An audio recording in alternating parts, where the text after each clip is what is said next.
కర్రీక్రే అందరం కర్రీకే ఉన్నాం కర్రీక్రే అట్లా కాదురా బొర్ర అన్న నేను ఇంత కూర ఉన్నదా పులుసు అంటే నా బుర్ర సంగతి పులుసా ఏం పులుసు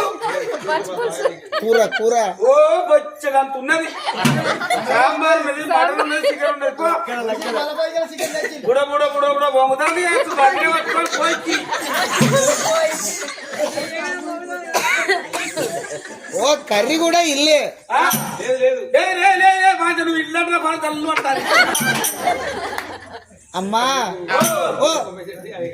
నిర్మిత్తులు ఎక్కిరమా